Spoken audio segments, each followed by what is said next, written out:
Vas a pudrirte aquí, solo vas a salir con los pies por delante.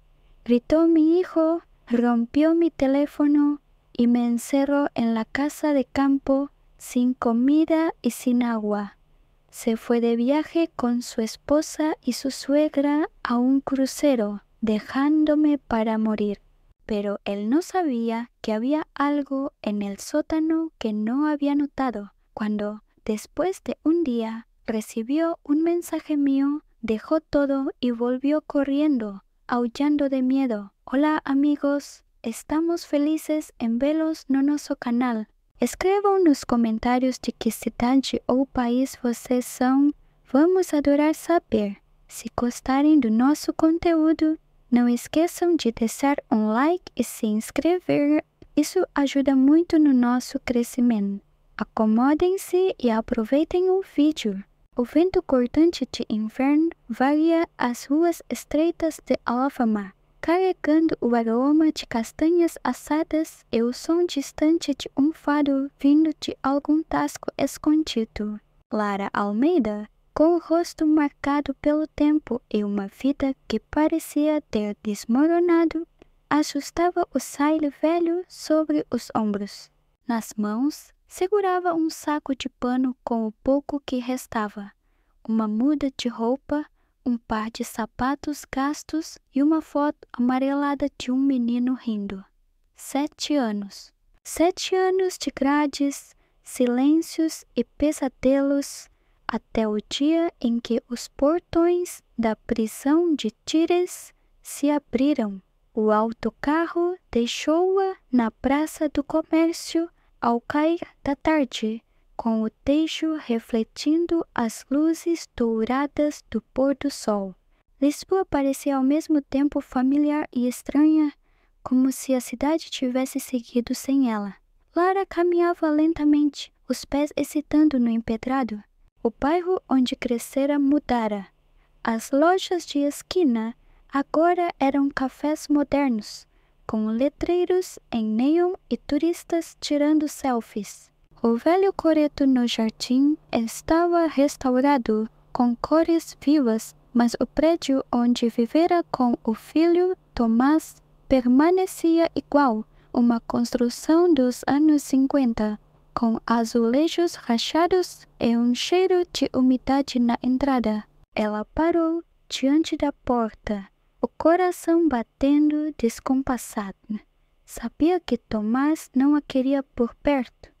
Ele nunca a visitara na prisão, nunca respondera às cartas que ela enviava com mãos trêmulas. Ainda assim, era seu filho, seu único laço com o passado. Como poderia não tentar? Subiu as escadas, cada degrau trazendo memórias. Tomás pequeno, correndo com um carrinho de brinquedo, as noites em que cantava fados para ele dormir, o dia em que ele, já adolescente, a olhou com desprezo após a sentença. No segundo andar, a porta de madeira estava pintada de novo, mas o número 2B ainda era o mesmo. Lara tocou a campainha, o som ecoando como um aviso. Passos pesados, a porta abriu. Tomás apareceu, mais alto, ombros largos, mas com olheiras fundas e cabelo grisalho precoce. Lara, disse ele, sem emoção, como se visse um estranho. Tomás, meu menino. A voz dela falhou. O que queres aqui? Voltei. Quero ver-te. Falar contigo. Ele cruzou os braços, o olhar duro. Não tens casa aqui? Não depois do que fizeste. Foi um acidente, filho. Aquele homem é ele? Não quero saber, cortou Tomás. Mataste alguém. Destruíste a nossa vida. A Ana deixou-me por tua causa. Levou a nossa filha. Perdi o emprego, os amigos, tudo. Por tua causa. Lara sentiu as pernas fraquejarem. Segurou-se no corrimão. Perdoa-me, por favor. Sou tua mãe. Minha mãe morreu quando entrou na prisão. As palavras eram lâminas. Vai-te embora. Não voltes. A porta bateu com força. Lara ficou parada, o saco de pano tremendo nas mãos. Uma vizinha, Dona Celeste, espiou pela fresta da porta ao lado, mas fechou rápido ao cruzar o olhar com ela. Sem forças, Lara desceu as escadas e caminhou até a estação do Cais do Sodré. Passou a noite num banco frio, o barulho dos comboios abafando os pensamentos. De manhã, lavou o rosto no lavatório público, ajeitou o style e decidiu. Precisava sobreviver. No bolso, uns poucos euros. O dinheiro da saída da prisão. Talvez durasse 10 dias, se fosse frugal. Começou a procurar trabalho, batendo de porta em porta. Pastelarias, mercearias, lavandarias, em todas, a mesma história. Pediam documentos e, ao saberem da condenação, o sorriso educado virava recusa. Exausta, ao fim do dia, sentou-se num banco na Avenida da Liberdade, sob os plátanos despidos. Senhora, estás perdida? Uma voz jovem atirou dos pensamentos. Era uma rapariga de uns 22 anos, com cabelo curto, tingido de roxo e um casaco de couro apertado contra o frio. Chamo-me Beatriz. Trabalho num hostel ali na esquina. Vi-te aqui com esse saco. Pareces, sei lá, sem rumo. Lara olhou para ela hesitante. Sou de Lisboa. Só estou a recomeçar. Beatriz acendeu um cigarro, soprando a fumaça para o lado. Olha, no hostel sempre precisam de alguém para limpar. Não é grande coisa. 700 euros por mês, turno da noite. Mas não pedem cadastro? Interessada? Lara assentiu, o peito apertado de gratidão. Sim, querida, muito. Então aparece amanhã às 19 horas. Pergunta pela Dona Margarida. Diz que a Beatriz indicou. E tem onde dormir? Lara negou com a cabeça. Podes ficar no depósito do hostel? Tem um colchão velho, mas é melhor que a rua. Na noite seguinte, Lara chegou ao hostel, um prédio estreito com fachada de azulejos verdes. Dona Margarida, uma mulher de meia idade com óculos grossos, olhou o bilhete de identidade dela e resmungou. A Beatriz disse que trabalhas bem. É verdade? Sim, senhora. Não roubas, pois não? Não. Está bem. Contrato por baixo da mesa, por agora. Pega o uniforme no armário. Limpar quartos, banheiros, cozinha comum. Simples, mas pesado. Das conta? Lara assentiu, embora soubesse que o corpo, já cansado aos 62 anos, protestaria. A primeira noite foi um teste de resistência. Corredores apertados, quartos cheios de mochilas de turistas, banheiros com azulejos encardidos. Esfregava o chão com força, ignorando a dor nas costas. Num dos quartos, encontrou uma pulseira de prata esquecida na mesinha. Colocou-a no balcão da recepção com um bilhete. Achado na limpeza, não pensou em ficar com ela, embora soubesse que podia valer um mês de comida. Beatriz apareceu no intervalo, trazendo um chá quente numa caneca rachada. Como estás, avó? Brincou, sentando-se numa cadeira de plástico no depósito. Sobrevivendo, respondeu Lara com um meio sorriso. Obrigada por me ajudares. De nada. Já estive na pior. Sei como é. Minha mãe morreu quando eu tinha 15. Vim de Setúbal para Lisboa, sonhando ser cantora. Acabei limpando quartos. Ela riu, mas havia amargura. Ainda canto às vezes, nos bares de fado do bairro alto. Mas é mais por teimosia. Lara ouviu, sentindo um eco da própria juventude, quando sonhava ser costureira, criar vestidos que brilhassem nos salões de Lisboa. A prisão roubara esse sonho, mas ali, com Beatriz, sentia uma faísca de esperança. Semanas passaram. Lara adaptou-se ao ritmo exaustivo, fez amizade com outras empregadas do hostel, mulheres como ela, com histórias de perdas e recomeços. Havia a Rosa, que fugira de um marido violento em Faro. Amélia, mãe solteira de 3 filhos, que mandava cada euro para a família no Alentejo. À noite, quando o hostel silenciava, Lara olhava pela janela do depósito, vendo as luzes dos barcos no Tejo. Pensava em Tomás, na filha dele, Rita que nunca conhecera. Guardava a foto amarelada no bolso, mas não ousava sonhar com um reencontro. O dinheiro do hostel mal dava para comer, mas ela anotava tudo num caderno.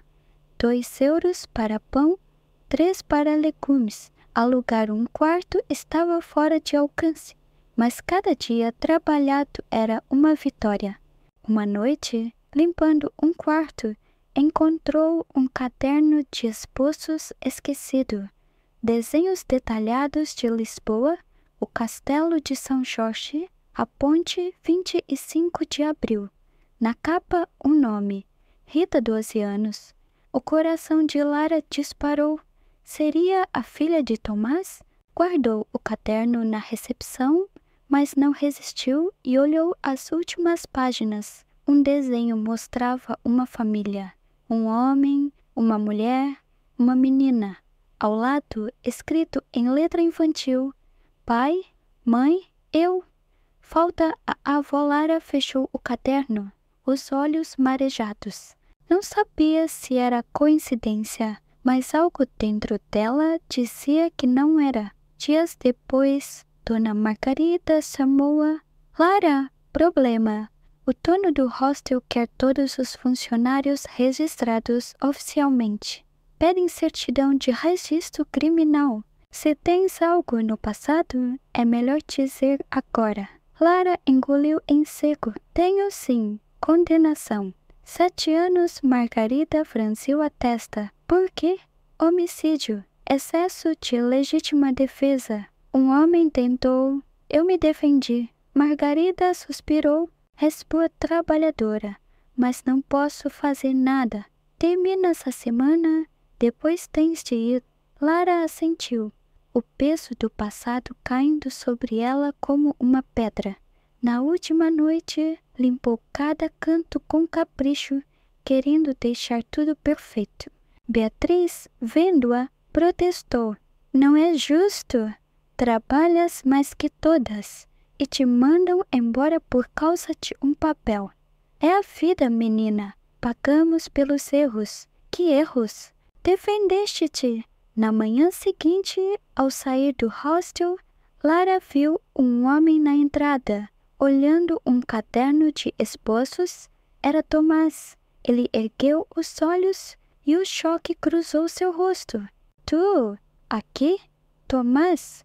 Estás a limpar o hostel onde a minha filha esqueceu o caderno dela? Lara calou-se, o coração em pedaços. Sabes por que estou aqui?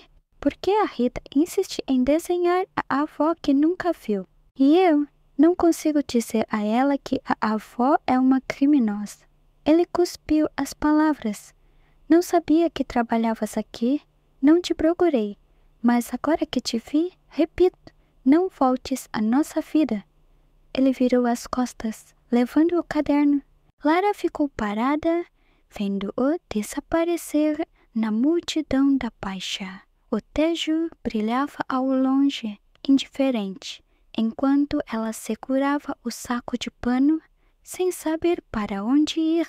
O sol nascia tímido sobre o Tejo, tingindo de laranja as águas que refletiam as colinas de Lisboa. Lara Almeida acordava no depósito do hostel, o corpo dolorido do colchão fino e das horas passadas a esfregar pisos. A luz entrava por uma janelinha alta, iluminando o canto onde guardava suas poucas coisas.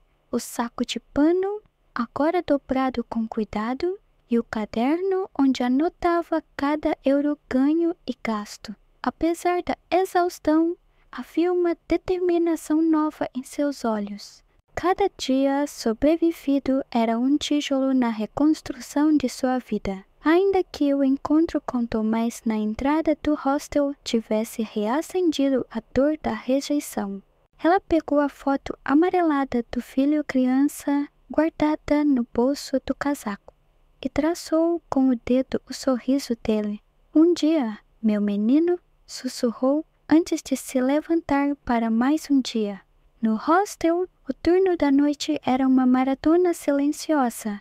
Lara limpava quartos onde mochileiros deixavam rastros de aventuras, mapas de Lisboa amassados, garrafas e sagres vazias, bilhetes de elétrico esquecidos. Cada objeto contava uma história, e ela, com cuidado, organizava tudo, deixando notas para os itens perdidos. Uma noite, encontrou um diário de couro com anotações em inglês. Dentro, uma frase escrita à mão. Lisboa é onde os corações partidos encontram luz. Lara sorriu triste, pensando se a cidade faria o mesmo por ela. Devolveu o diário à recepção, mas a frase ficou em sua mente como um farol. Beatriz tornou-se uma presença constante. Durante os intervalos, as duas se sentavam no depósito, partilhando chá e histórias. Beatriz falava da sua vida em Setúbal, de como sonhava cantar fado em palcos grandes, como Amália Rodrigues, mas acabava se apresentando em tascas lotadas de turistas bêbados. Um dia a avó: "Vou gravar um disco. Vais ver", dizia, com um brilho nos olhos. Lara ria, incentivando, mas evitava falar de si. Quando Beatriz perguntava sobre sua família, ela desconversava. "Um filho, mas estamos afastados." "Por quê?" Lara hesitava, o peso da verdade preso na garganta. "Coisas da vida, menina. Erros que custam caro." Beatriz não insistia, e Lara era grata por isso. Os dias se transformaram em semanas. Lara começou a conhecer as outras trabalhadoras do hostel. Rosa, com seu sotaque alentejano e histórias de noites fugindo do marido. Amélia, que mostrava fotos dos filhos com orgulho, mas chorava ao contar como mal os via. Juntas, formavam uma irmandade silenciosa, unida pelas cicatrizes da vida. Lara encontrava conforto nessa companhia, mas o vazio deixado por Tomás e pela neta, Rita, que nunca conhecera, ainda doía. Às vezes, ao limpar os quartos, via famílias de turistas, pais rindo com filhos, avós contando histórias e sentia um aperto no peito. Guardava a foto de Rita, imaginada a partir do caderno de desenhos, mas não ousava procurar mais. Uma tarde, enquanto comprava pão na padaria da esquina, Lara ouviu uma conversa entre duas clientes. "Viste aquele artigo no Público? Falaram de uma mulher que saiu da prisão e agora trabalha num hostel no bairro Alto. Parece que matou alguém?" O coração de Lara disparou. Olhou ao redor, temendo ser reconhecida, mas as mulheres não a notaram. Pagou rápido e saiu, a cabeça girando. "Não há hostel?" perguntou a Beatriz se ouvira algo. "Nada, avó." "Por quê? Estás pálida." Lara negou com a cabeça, mas a partir daquele dia começou a andar com o chale cobrindo mais o rosto, como se pudesse esconder o passado. O trabalho no hostel era exaustivo, mas Lara encontrava pequenos prazeres. Gostava de arrumar os quartos com capricho, deixando as camas impecáveis, os espelhos brilhando. Uma noite, limpando um quarto no último andar, encontrou uma carta esquecida sob a cama. Estava em português, escrita em letra infantil. "Querida avó, quando te vou conhecer? O papá diz que estás longe, mas eu quero-te aqui." Rita Lara congelou. Era coincidência? Ou seria mesmo a filha de Tomás? Guardou a carta no bolso, o coração dividido entre esperança e medo. Não podia ser tão simples, mas a ideia de que Rita pensava nela a fazia querer lutar mais. Numa noite fria, Dona Margarida apareceu no depósito com uma expressão séria. Lara, temos um problema? O dono quer todos os contratos formalizados. Pedem certidão de registro criminal. Sei que tens algo no passado. É melhor falares agora. Lara suspirou, sabendo que o momento chegaria. Sim, Dona Margarida, fui condenada. 7 anos. Homicídio, excesso de legítima defesa. Margarida balançou a cabeça. Estás melhores aqui, mas não posso fazer nada. Terminas o mês, depois tens de ir. Lara assentiu, a resignação misturada com uma determinação silenciosa. Não podia desistir agora. Na última semana, trabalhou com ainda mais afinco, como se quisesse provar seu valor. Beatriz, revoltada, tentava convencer Margarida a mudar de ideia. Ela é honesta, trabalha como ninguém. Isso é injusto, mas Margarida apenas suspirava. Não depende de mim, Beatriz. Na última noite, enquanto limpava o último quarto, Lara encontrou um desenho preso entre as tábuas da cama. Uma menina com um cão, assinado Rita para a avó. Era demais para ser coincidência. Guardou o desenho com a carta, decidida a encontrar um jeito de chegar até a neta, mesmo que Tomás a rejeitasse. Ao sair do hostel ao amanhecer, com o saco de pano nas mãos, Lara viu uma figura familiar na esquina. Era Tomás, segurando outro caderno de desenhos. Ele a viu e parou, o rosto endurecendo. Ainda aqui? Tomás, eu... Não fales. Vim buscar o caderno da Rita. Ela esqueceu outra vez. E sabes o que ela desenhou? Uma avó que não existe. Ele mostrou o desenho. Uma mulher de cabelos grisalhos, sorrindo ao lado de uma menina.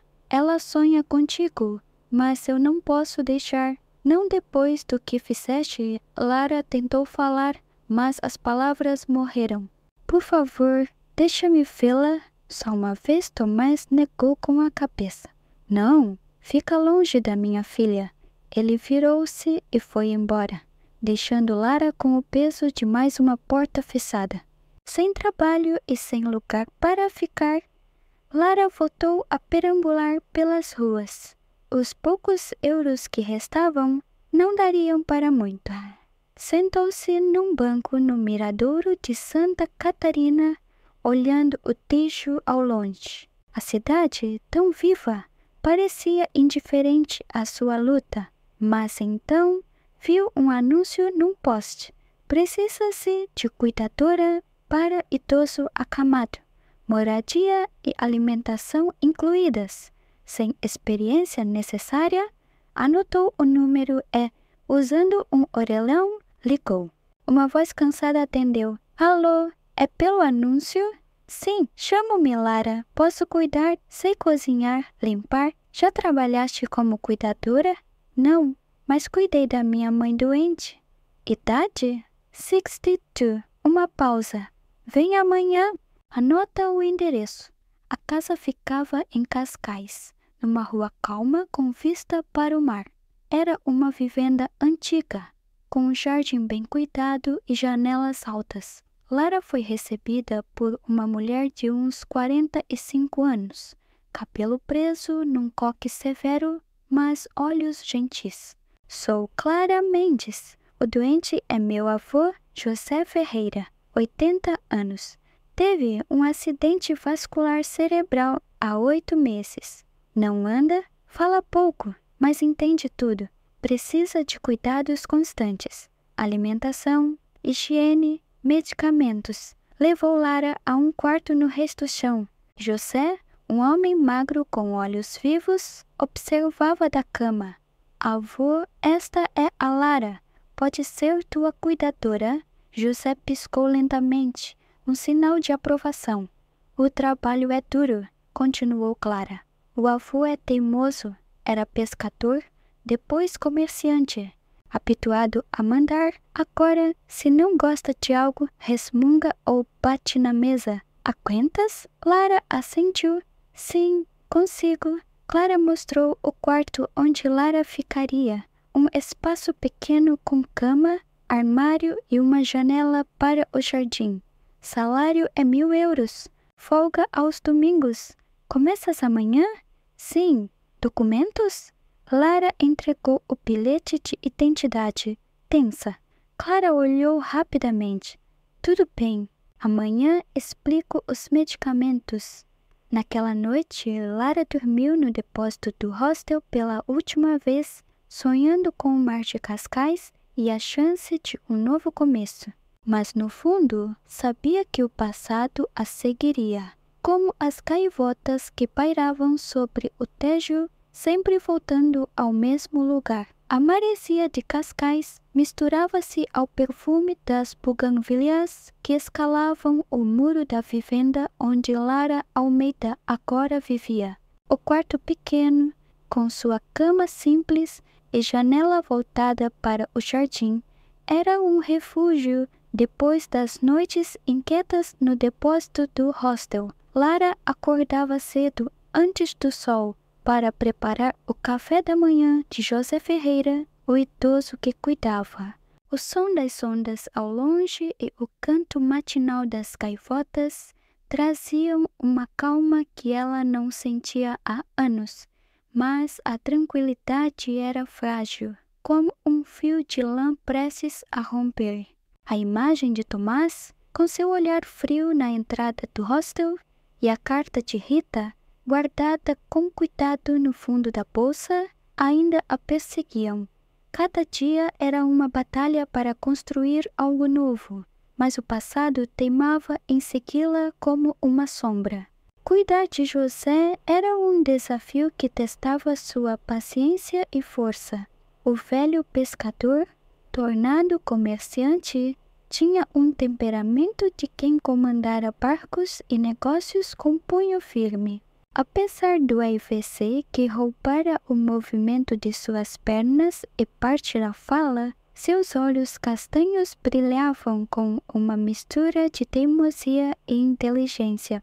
Nos primeiros dias, ele resistia a Lara, recusava a comida, virava o rosto quando ela tentava limpá-lo. Batia na mesinha de cabeceira com a mão boa se algo não o agradava. Uma manhã, ao tentar dar-lhe o remédio, José cuspiu o comprimido, murmurando algo incompreensível. Lara, sem se abalar, limpou o chão e disse com voz calma: Senhor José, sei que não é fácil, mas vou cuidar de si. Quer queira ou não, ele a encarou como se avaliasse sua determinação, e pela primeira vez não protestou. A rotina era intensa. Levantar José com cuidado, ajudá-lo na higiene, preparar papas de aveia ou sopas leves, administrar medicamentos em horários precisos. O quarto dele, com paredes decoradas por fotos antigas de barcos e redes de pesca, parecia um museu de uma vida cheia. Numa das fotos, José jovem, sorrindo ao lado de uma mulher de olhar suave, a esposa falecida, como Clara contara. Outra mostrava Clara criança, segurando um peixe maior que ela, rindo ao lado do avô.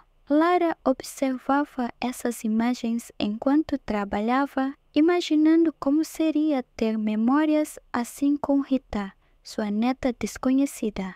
Às vezes, falava com José sobre coisas simples, tentando preencher o silêncio. Viu o céu hoje, senhor José? Azul como o mar de Sesimbra. Quando era pequena, ia à praia com meu pai. Ele me ensinou a nadar. José raramente respondia, mas seus olhos seguiam as palavras, e Lara sentia que ele ouvia. Clara vinha aos fins de semana, trazendo mantimentos e verificando o avô. Era uma mulher prática, mas gentil, com uma fadiga visível no rosto. Trabalhava como contadora numa empresa de turismo em Lisboa e cuidava sozinha do filho adolescente, Diogo. Lara, estás a fazer um bom trabalho, disse ela numa dessas visitas, enquanto tomavam café na cozinha. O avô está mais calmo contigo. As outras cuidadoras desistiam em semanas. Lara sorriu, modesta. Só faço o que precisa ser feito. Clara hesitou, como se quisesse dizer mais, mas apenas assentiu. Lara sentia a distância que Clara mantinha, não por frieza, mas pela barreira natural entre patroa e empregada. Ainda assim, havia respeito, e isso era suficiente. Numa tarde de domingo, enquanto José descansava, Lara folheava o caderno onde guardava a carta e o desenho de Rita. Decidiu arriscar. Pegou um papel e escreveu uma carta simples, sem revelar muito. Querida Rita, sou tua avó Lara. Encontrei teu desenho e tua carta. Gostava muito de te conhecer um dia. Espero que estejas bem. Com amor, tua avó sem endereço. Sabia que era um gesto quase inútil, mas dobrou o papel e guardou-o na bolsa como uma promessa. Naquela noite, enquanto tricotava uma manta no quartinho, pensou em como poderia chegar até Rita sem confrontar Tomás novamente. Talvez Beatriz, do hostel, pudesse ajudar. Ela conhecia meio mundo no bairro alto, mas o medo de outra rejeição a fazia hesitar. Os dias em Cascais seguiam um ritmo previsível, mas pequenos incidentes traziam tensão. José, apesar de melhorar, tinha momentos de frustração. Uma vez, jogou a colher no chão quando a sopa estava fria demais. Lara, sem se alterar, aqueceu outra porção e disse: Senhor José, se quer quente, é só pedir. Não precisa de guerra. Ela resmungou, mas pegou a colher da mão dela. Aos poucos, começaram a construir uma linguagem própria. Um piscar de olhos para sim, dois para não. Lara percebia que, por trás da teimosia, havia um homem preso num corpo que não obedecia, e isso a fazia redobrar os cuidados. Lia-lhe o jornal, contava histórias de Lisboa antiga, até cantava um fado baixo quando achava que ele estava inquieto. Ai, moraria da velha rua da amargura. José fechava os olhos e Lara jurava que via um leve sorriso. Uma manhã, enquanto preparava o almoço, Clara chegou inesperadamente, acompanhada de um homem de terno, com postura rígida e olhar avaliador. Lara, esse é o meu irmão, Ricardo Mendes. Veio ver o avô Ricardo, cumprimentou Lara com um aceno frio, mas seus olhos a estudaram por tempo demais, como se procurasse algo. Lara sentiu um arrepio. Ele parecia familiar, mas não conseguia lembrar de onde. No quarto de José, Ricardo falou alto, como se o avô fosse surdo. Então, avô, como estás? Esta mulher está a tratar-te bem? José piscou uma vez, mas sua expressão endureceu. Ricardo ignorou e virou-se para Clara. Precisamos falar sobre os negócios. A loja de peixe seco em Lisboa está com problemas. O avô não pode decidir nada assim. Precisamos de uma procuração. Clara franziu a testa. Ricardo, ele entende tudo. Não é hora de falar disso. Clara ouviu a conversa do corredor, o coração apertado. Sabia que disputas familiares podiam ser cruéis. Aprendera isso com Tomás. Voltou ao quarto e encontrou José agitado, batendo a mão na mesinha. Calma, senhor José. Quer que leia algo? Ele piscou 2 vezes, apontando para a gaveta. Lara abriu e encontrou um caderno velho, cheio de anotações em letra tremida. Negócios meus. Clara cuida. Ricardo não? Lara leu em voz alta, e José assentiu, olhos firmes. Entendi. Vou falar com a Clara. Ela guardou o caderno, mas a sensação de que Ricardo era uma ameaça cresceu. Dias depois, Clara chamou Lara para uma conversa na sala. Lara, o Ricardo está insistindo na procuração. Diz que o avô não tem condições de decidir sobre a empresa. Quer levar o caso ao tribunal. Lara sentiu o estômago revirar. Seu avô entende tudo, Clara. Ele até escreveu no caderno que quer você no comando. Clara suspirou. Eu sei, mas o Ricardo tem advogados bons. E ele perguntou sobre ti. Disse que achou teu nome familiar. Pediu para verificar teu passado. Lara empalideceu. Clara, eu fui condenada a 7 anos. Homicídio por excesso de legítima defesa. Um homem atacou-me, defendi-me, mas ele morreu, cumpri a pena. Clara ficou em silêncio, o rosto indecifrável. Por que não me contaste antes? Tive medo de perder o trabalho, mas juro, faço tudo pelo seu avô. Clara assentiu lentamente. Acredito em ti, mas o Ricardo, se descobrir, vai usar isso contra ti e contra mim. Naquela noite, Lara não dormiu, sentada à janela, tricotando para acalmar os nervos. Pensava em como proteger José e Clara sem arriscar tudo o que conquistara. Decidiu que precisava encontrar Beatriz novamente. Talvez ela soubesse algo sobre Ricardo ou pudesse ajudar a localizar Rita. No domingo, sua folga, pegou o comboio para Lisboa e foi ao bairro Alto. Encontrou Beatriz num tasco, cantando um fado melancólico para um grupo de turistas. Quando terminou, sentaram-se numa mesa de canto. Avó, que surpresa! Como estás? Lara contou sobre o novo trabalho e a carta de Rita. Beatriz, preciso encontrar minha neta. E há um homem, Ricardo Mendes. Achas que podes descobrir algo sobre ele? Ele está a causar problemas. Beatriz franziu a testa. Mendes, nome comum, mas conheço gente que pode saber. Deixa comigo. E essa carta tens de tentar. Talvez a menina esteja mais perto do que pensas. Na volta a Cascais, Lara sentiu uma mistura de esperança e medo.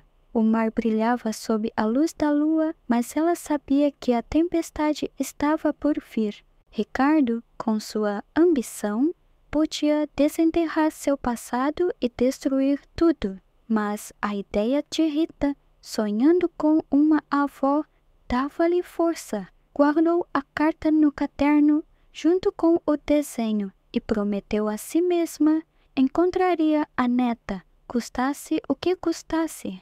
O crepúsculo pintava o céu de Cascais com tons de violeta e dourado, e o som das ondas quebrando na praia parecia um sussurro constante, como se o mar contasse segredos antigos. Lara Almeida, sentada no pequeno quarto da vivenda, tricotava uma manta de lã azul, o movimento das agulhas ajudando a acalmar a mente inquieta. A carta de Rita, guardada no caderno ao lado, era um lembrete constante de seu objetivo: encontrar a neta, mesmo que isso significasse enfrentar o passado e as ameaças de Ricardo Mendes. O trabalho com José Ferreira dava-lhe propósito, mas a incerteza sobre o que Ricardo planeava mantinha-a alerta. Cada dia era uma dança delicada entre cuidar do presente e proteger o frágil futuro que começava a construir. José, apesar de suas limitações, estava a mudar. A resistência inicial dava lugar a momentos de cooperação. Uma manhã, Enquanto Lara o ajudava a comer uma papa de aveia, ele segurou a colher com a mão boa, tremendo, mas determinado. Bom, murmurou, a voz rouca quase inaudível. Lara sorriu, surpresa. Está a ficar forte, Sr. José. Vamos continuar assim, ele piscou uma vez, o que ela já sabia ser um sim. Esses pequenos progressos eram vitórias, e Lara sentia um orgulho silencioso ao vê-lo tentar. Passava horas com ele, não só cuidando do corpo, mas alimentando a alma. Lia contos de Eça de Queiroz, mostrava fotos do jardim, contava histórias de Alfama nos anos 70, quando as ruas cheiravam a sardinha assada e as mulheres cantavam fado nas escadas. José ouvia, às vezes tentando responder com sons culturais, e Lara percebia que ele queria mais do que sobreviver, queria viver. Clara vinha regularmente, sempre apressada, mas grata pelo trabalho de Lara. Num sábado, enquanto tomavam café na varanda, ela abriu-se mais. Lara, o avô está diferente contigo. Antes, ele só ficava irritado, recusava tudo. Agora, parece que tem esperança. Lara baixou os olhos, modesta. Só faço o meu melhor, Clara. A mulher hesitou, depois perguntou. Tens família, Lara? Nunca falas disso. O coração de Lara apertou. Um filho, Tomás, e uma neta, Rita. Mas estamos afastados? Clara assentiu, sem insistir, mas seus olhos mostravam curiosidade. Se precisares de ajuda, sabes onde me encontrar? Lara agradeceu, mas guardou a verdade para si. Não queria que o passado manchasse a confiança que começava a construir. A ameaça de Ricardo, porém, pairava como uma nuvem. Beatriz, fiel à promessa, enviou uma mensagem dias depois. Avó, descobri algo. O Ricardo Mendes é conhecido em Lisboa. Geriu uma loja da família Ferreira, mas dizem que desviou dinheiro, caiu em desgraça. Vive de empréstimos, cuidado. Ele é vingativo. Lara leu a mensagem no orelhão perto da vivenda, o coração acelerado. Se Ricardo descobrisse sua condenação, usaria isso para pressionar Clara e tomar o controle dos negócios de José. Decidiu agir. Numa tarde, enquanto José dormia, pediu a Clara para ver o caderno de anotações dele. Senhor José escreveu que quer você no comando, Clara? Talvez isso ajude contra o Ricardo. Clara folheou o caderno, os olhos marejados. Ele confiava em mim, mas o Ricardo sempre foi o favorito. Mesmo depois de tudo o que fez naquela noite, Lara teve um sonho vívido. Estava numa praia, talvez Sesimbra, com uma menina de tranças correndo ao seu lado. Avó, vem ver as conchas, dizia a menina, rindo. Era Rita com o rosto do desenho. Lara acordou com lágrimas nos olhos, a carta da neta na mão. Decidiu que não podia esperar mais. No domingo, sua folga, voltou a Lisboa e procurou Beatriz no tasco do bairro Alto. A jovem cantava Lágrima de Amália, a voz rouca emocionando até os turistas mais distraídos. Quando terminou, sentaram-se com um copo de vinho tinto. Beatriz, preciso encontrar a minha neta. Tens contatos, sabes como é Lisboa. Podes ajudar? Beatriz pensou por um momento. Sei de uma rapariga que trabalha na escola primária do Martim Muniz. Ela conhece muitas famílias. Posso perguntar se sabem de uma Rita, filha de um Tomás. Mas, avó, tens a certeza? E se o teu filho te rejeitar de novo? Lara engoliu em seco. Tenho de tentar. Pela Rita dias depois, Beatriz ligou. Lara, boas notícias. A minha amiga da escola diz que há uma Rita Almeida, 12 anos, filha de um Tomás. Estuda lá. Posso te dar o endereço da escola, mas, cuidado, o Tomás pode estar lá. Lara anotou o endereço, o coração dividido entre excitação e medo. Na manhã seguinte, foi ao Martim Moniz, um bairro vibrante com cheiros de especiarias e vozes de várias línguas. A escola era um prédio colorido, com crianças correndo no pátio. Lara ficou do outro lado da rua observando. Viu uma menina de tranças segurando um caderno de desenhos, rindo com amigas. Era igual ao desenho que encontrara. Antes que pudesse se aproximar, Tomás apareceu no portão pegando a mão de Rita. Lara recuou, escondendo-se atrás de uma árvore. Ele não a viu, mas o olhar protetor que deu à filha partiu-lhe o coração. Ela voltou a Cascais, decidida a encontrar outro jeito. Na vivenda, a tensão com Ricardo aumentava. Ele apareceu numa tarde sem aviso, com um advogado de ar arrogante. Clara, precisamos falar. O avô não está em condições de gerir nada. Assinei papéis para pedir a tutela no tribunal. Clara ficou pálida. Ricardo, ele entende tudo. Não vais tirar-lhe o que é dele. Ricardo riu, sarcástico. E tu achas que esta cuidadora, apontou para Lara, está qualificada? Quem é ela, afinal?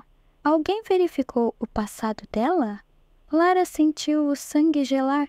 José, ouvindo do quarto, bateu com força na mesinha, murmurando algo incompreensível. Mais furioso, Lara correu para ele. Calma, senhor José, não se preocupe. Ele segurou a mão dela, apertando com força, e piscou uma vez. Confiava nela. Clara enfrentou o irmão. Sai daqui, Ricardo. Não tens direito de vir aqui mandar. O advogado interveio. Senhora Clara, temos provas de que o senhor Ferreira não está lúcido. E sobre a cuidadora, há rumores de um passado criminal. Lara ficou imóvel, esperando o golpe. Clara virou-se para ela, olhos interrogativos. Lara, diz-me a verdade. Agora sem escolha. Lara respirou fundo. Fui condenada assim, 7 anos. Um homem atacou-me. Defendi-me. Ele morreu. Cumpri a pena. Mas juro, Clara, tudo o que faço é pelo seu avô. José, ouvindo, tentou falar a voz rouca. Lá, boa. Clara olhou do avô para Lara, depois para Ricardo. Ela fica, o avô confia nela. E eu também. Ricardo saiu furioso, prometendo voltar com o tribunal. Naquela noite, Lara sentou-se no jardim, sob as estrelas, tricotando para afastar o medo. José confiava nela, Clara também, mas Ricardo era uma ameaça real. E Rita estava tão perto, mas tão longe. Pegou a carta da neta e escreveu outra, mais longa, contando quem era, o que sentira ao ver os desenhos, como sonhava conhecê-la. Não sabia se enviaria, mas cada palavra era um passo para a esperança. O mar de Cascais rugia ao longe, como se prometesse que, apesar de tudo, a vida podia ser reconstruída, onda a onda. A luz suave do outono filtrava-se pelas persianas da vivenda em Cascais, lançando sombras delicadas no chão de madeira polida. Lara Almeida movia-se com cuidado pelo quarto de José Ferreira, ajustando os travesseiros para que ele ficasse confortável enquanto lia em voz alta um artigo do Diário de Notícias sobre a pesca sustentável no Atlântico. A voz dela, calma e ritmada, parecia acalmar o idoso, que agora tentava responder com sons mais claros, às vezes até sílabas inteiras. Bem, Xi, murmurou ele, apontando para uma foto de um barco no jornal. Lara sorriu. Isso mesmo, senhor José. Peixe! como nos seus tempos de pescador. Ele piscou uma vez, os olhos brilhando com um orgulho silencioso. Esses momentos, pequenos mas preciosos, eram como faróis numa noite escura, guiando Lara através das incertezas que ainda a cercavam. A ameaça de Ricardo Mendes, a saudade de Rita e o vazio deixado pela rejeição de Tomás. O progresso de José era lento, mas constante. Lara aprenderá a decifrar seus gestos e sons, criando uma ligação que ia além do dever. Ela passava horas exercitando-o, ajudando-o a segurar objetos com a mão boa, incentivando-o a tentar palavras novas. Água, disse ele um dia, apontando para o copo. Lara entregou-o emocionada. Muito bem, senhor José. Vamos por mais? Ele assentiu, determinado, e Lara sentiu que cuidava não apenas do corpo, mas da vontade de viver de um homem que recusava render-se. À noite, após deitá-lo, ela tricotava no quartinho a manta azul ganhando forma. Cada ponto era uma promessa de que, apesar do passado, havia um futuro a construir. A carta para Rita, ainda não enviada, repousava no caderno ao lado do desenho da neta. Lara lia-a frequentemente, imaginando o dia em que poderia entregá-la em mãos. Clara, sempre atarefada, notava as mudanças no avô. Numa visita, trouxe um bolo de amêndoa da pastelaria local e sentou-se com Lara na cozinha. Nunca vi o avô assim, Lara. Ele tenta falar, até sorri às vezes. És um milagre? Lara negou com a cabeça. Não é milagre, Clara. Ele só precisava de alguém que acreditasse nele. Clara olhou-a com curiosidade. Tu és diferente, Lara. Não sei o que passaste, mas tens uma força. Não sei explicar. Lara sorriu, mas não respondeu. A confiança de Clara era um tesouro, mas o medo de que Ricardo revelasse seu passado ainda a assombrava. Beatriz, do hostel, mantinha-a informada. Ricardo estava a espalhar rumores, tentando convencer antigos parceiros de José que Clara não era capaz de gerir os negócios da família. Ele anda desesperado, avó, disse Beatriz numa ligação. Ouvi dizer que deve dinheiro a gente perigosa. Cuidado! A tensão explodiu numa tarde chuvosa. Ricardo apareceu na vivenda sem aviso, acompanhado por um homem de fato cinzento, com um olhar de quem calcula cada movimento. Clara, precisamos resolver isto agora, disse Ricardo, a voz cortante. O avô não está em condições de decidir nada. Assinei papéis para declarar incapacidade. O tribunal vai nomear-me tutor. Clara, que estava a verificar os medicamentos de José, levantou-se, furiosa. Sais já daqui, Ricardo. O avô está lúcido e tu sabes disso. Ricardo riu, sarcástico. Lúcido? Ele mal fala. E esta cuidadora apontou para Lara. Quem garante que não está a manipulá-lo? Alguém verificou quem ela é de verdade? A Lara sentiu o coração parar.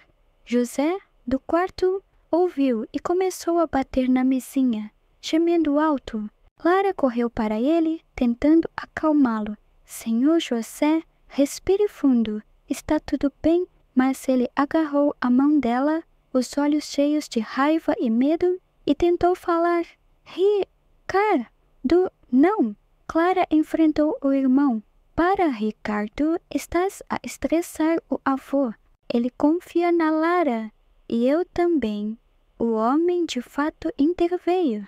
Senhora Clara, temos testemunhas que dizem que o senhor Ferreira não comunica claramente.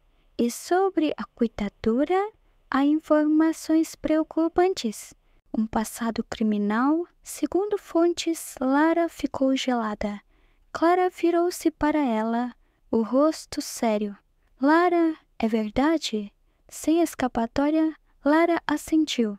Fui condenada sim. 7 anos. Um homem tentou atacar-me, defendi-me, ele morreu. Cumpri a pena.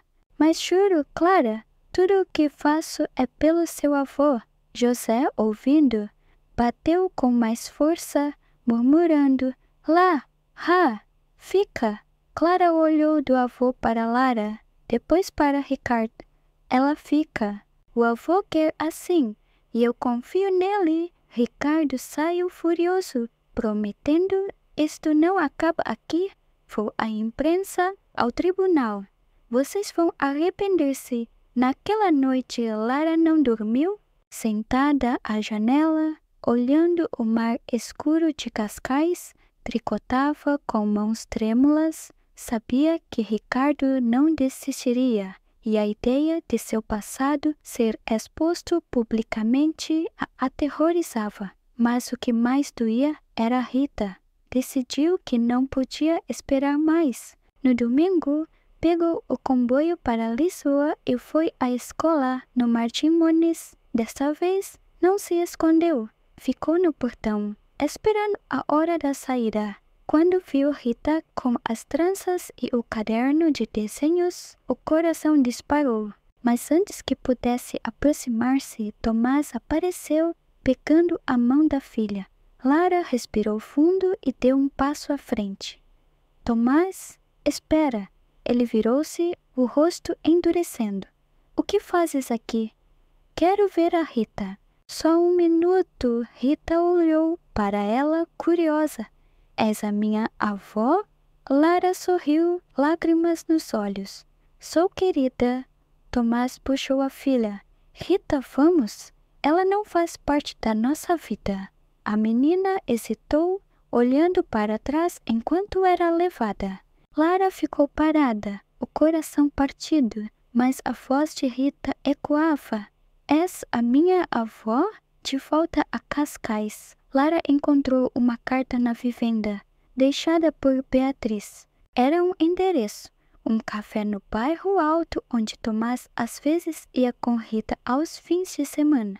Tenta lá, avó. Mas cuidado, escreveu Beatriz. Lara guardou o endereço, decidida a arriscar novamente. Mas antes que pudesse planejar, Clara chamou-a para uma conversa urgente. Lara, o Ricardo foi à imprensa. Há um artigo no Correio da Manhã sobre uma cuidadora com passado criminal na casa de um comerciante de Cascais. Não dizem teu nome, mas é sobre ti. Lara sentiu o chão fugir. Clara, Não te preocupes. Eu acredito em ti. Mas temos de proteger o avô. O Ricardo quer usar isto para provar que ele não está lúcido. Lara assentiu, determinada. O que posso fazer? Clara hesitou. O avô escreveu algo novo no caderno. Diz que quer fazer um testamento e quer incluir-te. Lara ficou atônita. Não, Clara, não quero nada do seu avô. Cuido dele por ele, não por dinheiro. Clara sorriu, triste. Eu sei, mas ele insiste. Diz que é como família. E Lara, se o Ricardo descobrir isso, vai piorar tudo. Naquela noite, José chamou Lara ao quarto. Com esforço, apontou para o caderno e murmurou. Tu, boa. Mereces? Lara pegou a mão dele, lágrimas escorrendo.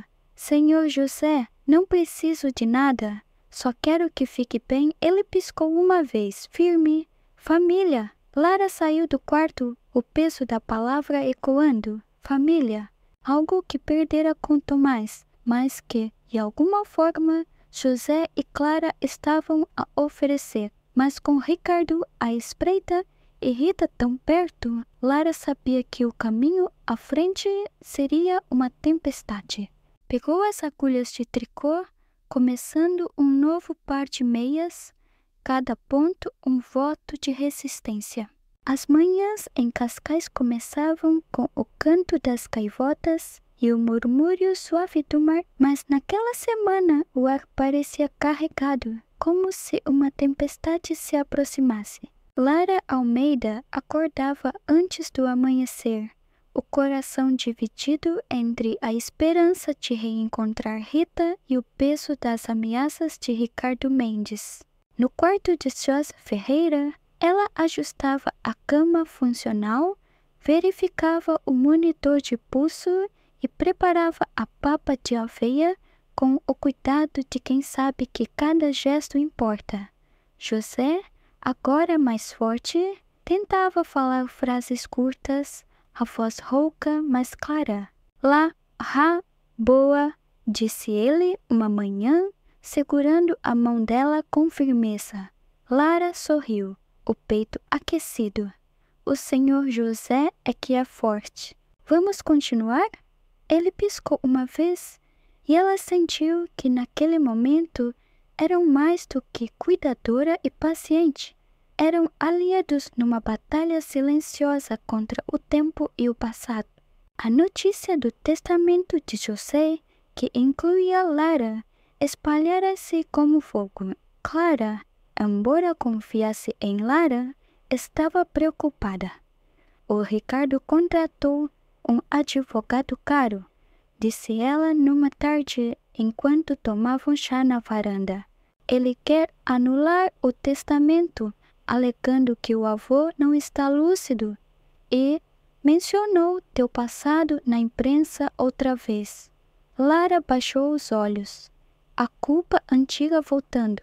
Clara, se eu for um problema, posso ir embora.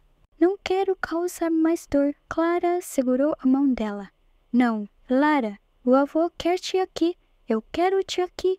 Ele disse que és como uma filha. As palavras tocaram fundo, mas também trouxeram medo.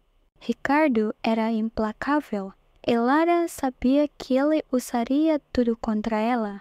Decidida a não se render, Lara voltou ao plano de encontrar Rita. No domingo, pegou o comboio para Lisboa e foi ao café no bairro Alto indicado por Beatriz. Era um lugar pequeno, com mesas de madeira e o cheiro de café moído na hora. Sentou-se num canto, pedindo um galão, e observou a porta. Minutos depois, Tomás entrou com Rita. A menina, de tranças e caderno na mão, ria enquanto apontava algo na rua. Lara respirou fundo, levantou-se e aproximou-se. Tomás, por favor, deixa-me falar com ela. Ele ficou rígido, mas Rita olhou-a com curiosidade. És mesmo a minha avó? Lara ajoelhou-se ao nível dela. Sou querida. Chamo-me Lara. Vi os teus desenhos. São lindos. Rita sorriu, tímida. Quero desenhar-te um dia. Tomás interveio, a voz tensa. Rita, espera lá fora. A menina saiu, relutante, e Tomás virou-se para Lara. O que queres? Envergonhar-me na frente da minha filha? Não, Tomás. Só quero conhecê-la. Perdoa-me, por favor. Ele hesitou, o olhar suavizando por um segundo, mas depois endureceu. Não posso. Não agora saiu, levando Rita, e Lara ficou com o galão esfriando na mesa. De volta a Cascais, Lara encontrou José mais agitado. Ele apontou para o caderno e murmurou testamento. Agora Clara, que estava presente, chamou um notário. Na presença de testemunhas, José, com esforço, ditou suas vontades. A maior parte dos bens para Clara, uma pequena soma para Ricardo e para Lara, um apartamento em Lisboa e uma quantia para recomeçar. Lara tentou recusar, mas José insistiu, piscando uma vez firme. Mereces, família. O notário registrou tudo e Clara abraçou Lara, lágrimas nos olhos. Obrigada por tudo, Lara. O avô está vivo por tua causa, mas a paz durou pouco. Dias depois, Ricardo invadiu a vivenda, furioso, com uma cópia do Novo Testamento. Isto é um escândalo. Uma criminosa no testamento do meu avô? Clara enfrentou-o. É a vontade dele, Ricardo. Está lúcido, o notário confirmou. Ricardo virou-se para Lara. Tu manipulaste-o. Vou provar no tribunal, José. Ouvindo, bateu com força na mesinha, gritando com esforço: Fora! Ricardo recuou, chocado, mas prometeu: Isto não acaba aqui. Naquela noite, Lara sentou-se com José, segurando a mão dele. Não se preocupe, senhor José, estou aqui. Ela olhou-a, olhos úmidos. Tu, filha. Semanas depois, uma surpresa mudou tudo. Tomás apareceu na vivenda sem aviso. Lara, ao abrir a porta, quase deixou cair o pano que segurava. Tomás, ele baixou os olhos. Mãe, a Rita não para de falar de ti. Encontrou a tua carta no caderno dela. Eu errei. A Ana morreu num acidente há 2 meses. A Rita precisa de uma avó. Lara chorou, abraçando o filho pela primeira vez em anos. Meu menino, perdoe-te. Sempre te amei. Ele trouxe Rita no domingo seguinte. A menina correu para Lara, mostrando um novo desenho, uma avó e uma neta na praia. É para ti, avó. Lara abraçou-a, o coração cheio. José, vendo Rita, animou-se como nunca. A menina leu-lhe um poema da escola e ele tentou responder. Rita, linda. Clara, emocionada, disse a Lara: Vocês são a família que ele nunca teve. Ricardo, sabendo da reconciliação, desistiu do tribunal, derrotado pela união que não podia quebrar. Meses depois, José faleceu pacificamente, sorrindo enquanto Lara lia para ele. No testamento, Lara recebeu o apartamento, onde agora vivia com Tomás, Rita e uma nova nora, Mariana. A casa enchia-se de risos, desenhos de Rita nas paredes e tricôs de Lara para um bebê a caminho. O passado, com suas dores, transformara-se em alicerces para uma família verdadeira, construída não só de sangue, mas de amor.